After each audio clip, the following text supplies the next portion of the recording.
Conhecer a história do local é muito importante para que você possa desenvolver a capacidade de saber o que acontece hoje por causa de um passado muito longínquo. Você imagina descobrir essa história, Enoque, essa que está a minha admiração, de um lugar, para mim, muito longínquo, embora faça parte do corpo da Amazônia, né? Você foi lá para o sul do Amazonas pesquisar uma história de uma cidade que você assimilou como seu coração. Até porque tu é de lá, né? Sim, exatamente. Na realidade, eu fui a partir de 92 por questão de desemprego. E aí eu fiquei em Porto Velho, mas sempre eu nunca esqueci da minha terra. De 5 em 5 anos eu ia lá. E aí, uma das coisas que me fez me inspirar foi eu visitar em 99 o Museu Nacional e chegar lá e deparar com um esqueleto de uma preguiça gigante e que lá estava Aquidaban, Rio Juruá. Aí aquilo me chamou a atenção. Bom, Aquidaban eu conheço da família Rufino de Oliveira e que foi um dos pioneiros, João Rufino de Oliveira, e era meu município de Carauari. E aquilo ali me foi como se fosse um gás para eu poder... Chamamento. O chamamento para eu poder ampliar o livro que meu pai escreveu, datilografado. Enoque, qual é a tua formação técnica? Eu sou técnico em agropecuária, formei em 81, aí militei pelo Banco do Estado, Emater, Amazonas e Rondônia, e aí eu fiz geografia na Universidade Federal de Rondônia. Aí de lá eu fiz a licenciatura e o bacharelado. Então e hoje eu tenho uma pós-graduação em geoprocessamento e gestão, auditoria e análise ambiental. Passa esse livro aqui para mim. Isso resulta em quase 1000 páginas. Esse livro aqui é uma análise completa do que seja Carauari e o Iruá. Exatamente. Essa formação que ele tem, está tudo aqui. Ele foi mais além até. Ele entrou na história, entrou na botânica, na biologia. Não dá para definir o que tu falas apenas aqui. Dá para dizer que isso é tudo. Eu tive eu fiz assim, tudo que falava do Juruá e de Carauari eu fui pesquisando. Então eu comecei a peregrinação pelo Rio de Janeiro, aí eu estive em Belém, estive em Fortaleza, Manaus nos Sebos e Rio Branco. Rio Branco tem uma editora Paim muito rica em conhecimento sobre o Vale do Juruá. Isso me deu subsídios. E aí tudo que era englobado, tudo que falava do Vale do Juruá ou do Juruá, eu ia atrás com viés a Carauari. Então aí eu comecei, o primeiro capítulo é sobre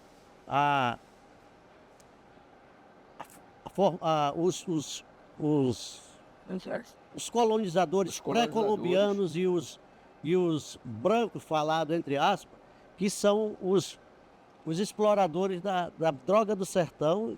Teve primeiro a droga do sertão e depois o ciclo da goma elástica, né? O primeiro e segundo ciclo da borracha. E nessa primeira também veio a navegação a vapor, que impulsionou os transportes, e isso desencadeou outro ator social, que foram os regatões. Uma curiosidade. Como que alguém escolheu aquele lugar? Existe uma razão específica para ser aquele lugar onde está a sede do município? Tipo, você está ali, navio, vou construir aqui. Alguma razão específica? Você conseguiu descobrir isso? Bem, a princípio, ele era um seringal da firma Pedrosa e Irmãos, que é Leonel Alves Pedrosa. Ok. Então, este daí era o seringal Carauari, que me levou muitos anos de pesquisa. Até que eu encontrei um jornal, Almanaque do Amazonas, de 1895, que... Porque 1895, 1895. antes de 1900. ex- Caracas. Antes de... E exatamente é outra questão que nós vamos ver na criação do município, porque há uma literatura, todas as literaturas do Amazonas e que fala de Carauari, ele nunca citou que Carauari ele se originou a partir de 1895, com a criação de um município no Rio Juruá, com sede em São Felipe. Aí, São Felipe hoje já passou por ser João Pessoa e hoje é Irunepé. Só que nenhuma literatura fala que Carauari foi instalado, e eu descobri nas minhas pesquisas. Um fato inédito, fato histórico e geográfico inédito, em que Carauari foi instalado, foi transferida a sede após foi criado em 8 de setembro de 1894, em um município no Rio Juruá, mas não especificou, com sede em São Felipe. No outro ano ele foi transferido De São Felipe para Carauari, e lá foi instalado o primeiro superintendente e os 5 primeiros intendentes. Então Carauari se tornou município, porque quando se instala, ele é considerado município. ele é considerado município. E logo em seguida foi criada a comarca, que desse mesmo ato, foi criado o de Canutama e de Maués, que está também no livro, reforçando de que Carauari ele não tem herança de Chibauá, depois de 1911, e nem de São Felipe, em 1895. Na realidade, ele é Carauari desde 1895. Enoque, a história por que você tem dificuldade de achar informações das cidades no Brasil? Porque o hábito das pessoas é não ter a história continuada, né? Não interessa eu contar isso, deixa para lá. Então a dificuldade que ele teve é exatamente por essa. E é exatamente o que estão fazendo. Estão destruindo as coisas que fazem parte da história de Carauari, é isso mesmo? Sim, você procura, por exemplo, Eduardo, eu procurei, com todo respeito, a boa vontade do presidente da Câmara, da Edisa, que foi a moça aqui De Carauari. de Carauari, que trabalha lá. O que eles têm, muitas coisas não condiz com a realidade. Mas por quê? Porque esses documentos foram destruídos e foram passados à mão, manuscrito, aquilo pouco que restou. Porque num tempo muito distante, a gente vê a Boca do Acre, Canutama, próprio Manicoré, Humaitá, outros municípios, que quando tinha alguma rebelião, a primeira coisa que queimava eram os cartórios. É isso mesmo. E os prefeitos também, alguns não muito distantes, quando sai um prefeito que deixou o abacaxi para o outro receber, ele faz tudo para destruir. Isso é fato. Isso é fato. Então, com isso aí, foi embora, virou cinza a história de um povo, porque por mais que seja até conflituosa, desagradável, mas é registro. E a história não escolhe se é o lado bom ou ruim, ela conta o fato. Maravilha esse depoimento do Enoque. Estão fazendo um movimento agora no Brasil de apagar nomes de pessoas, bom ou mal, fazem parte da nossa história.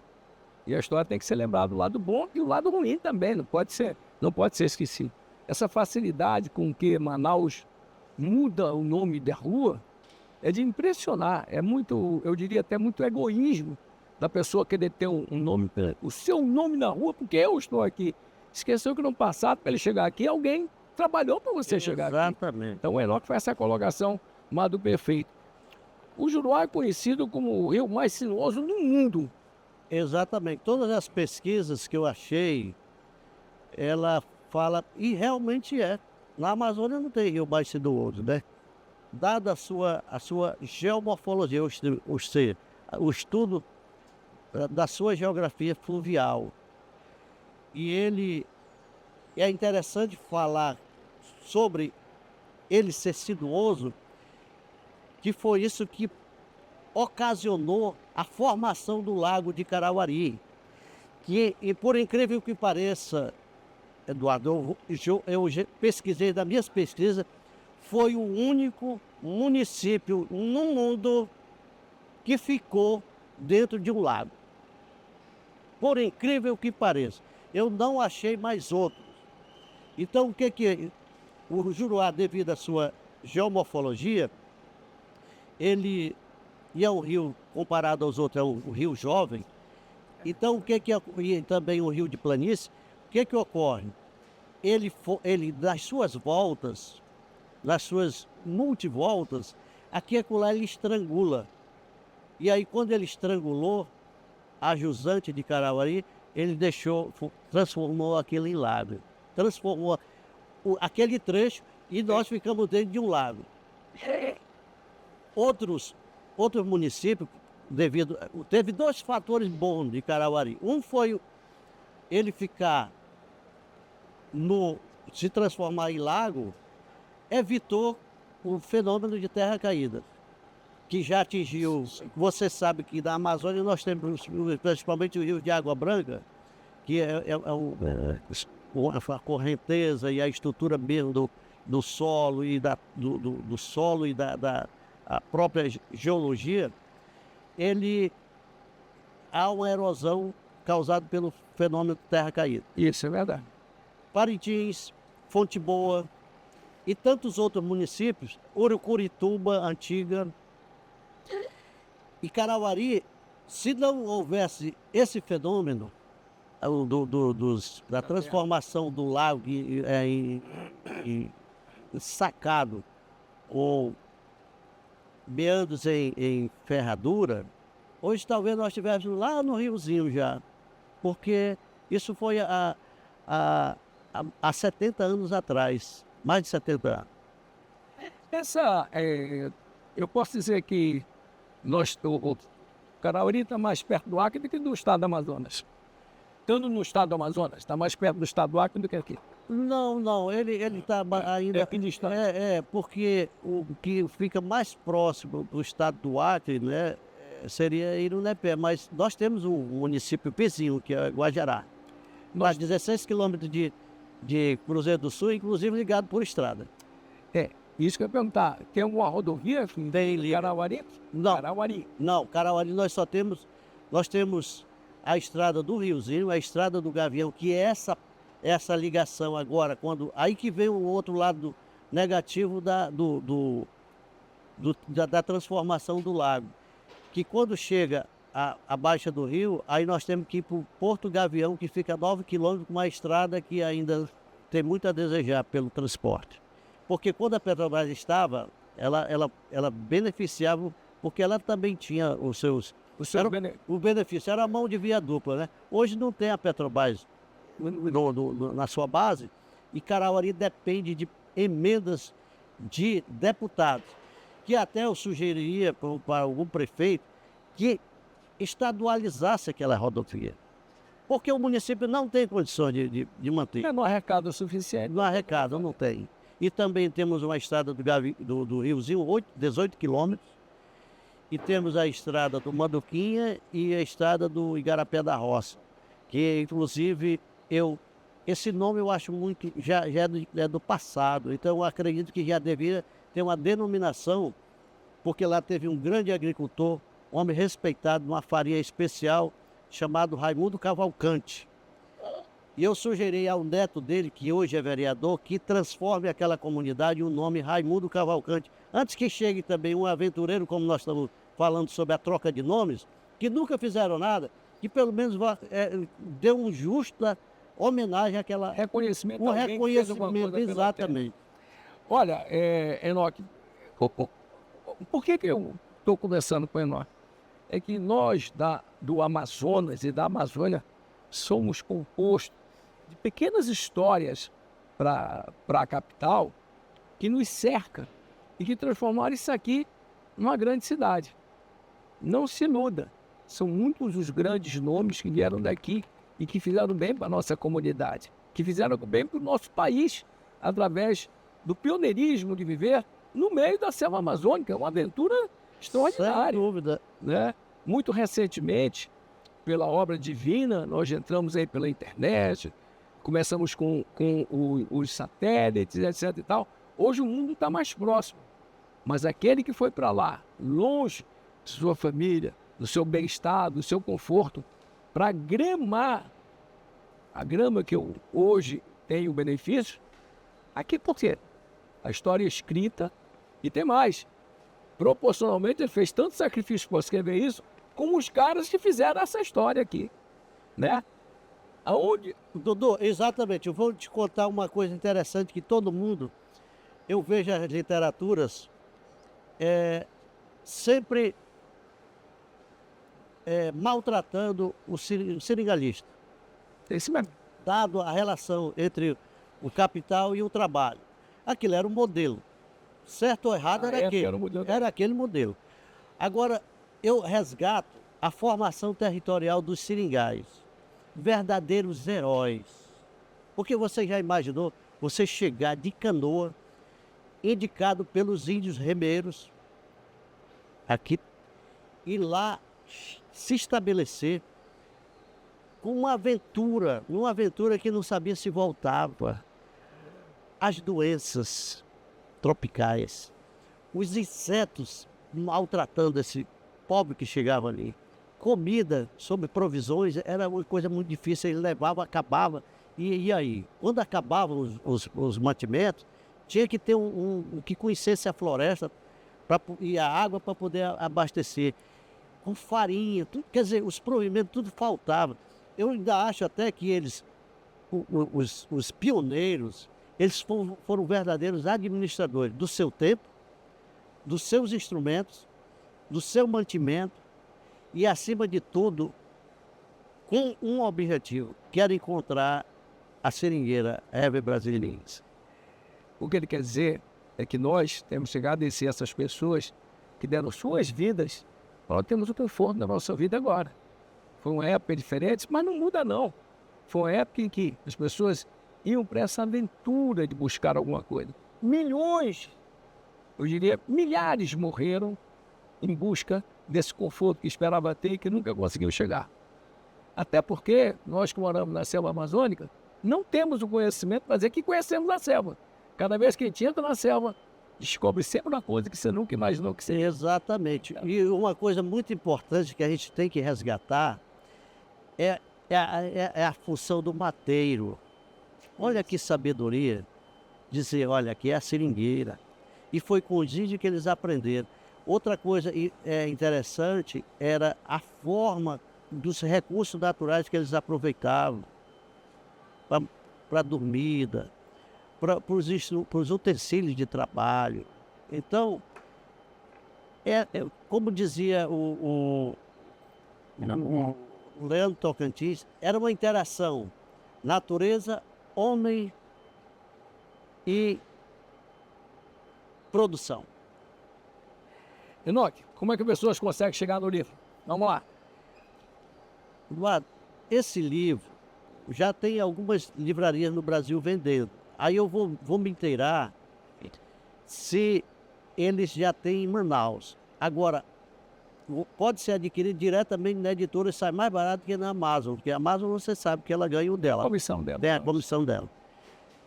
E aí, para mim, não tem importância de enricar. Eu não vivi isso aqui, mas sim, deixar um legado. Um legado, primeiro para a minha terra, porque eu via esta carência, porque o livro do meu pai era bem resumido, e eu ampliei. Então eu vi essa carência de dados sobre Carauari e sobre o Juruá. Então eu aproveitei e expandi com 15 capítulos aquilo que eu achei que dava para falar sobre a nossa terra. Com uma coisa, Aqui ainda ficou faltando, que foi a entomologia do juruá. Mas classificar insetos não é fácil. Mas eu estou trabalhando. E o que é que eu espero? Eu espero uma segunda edição e ampliar aqui, incluir aqui. Olha, esta e outras histórias você tem aqui no Furacão e Notícias.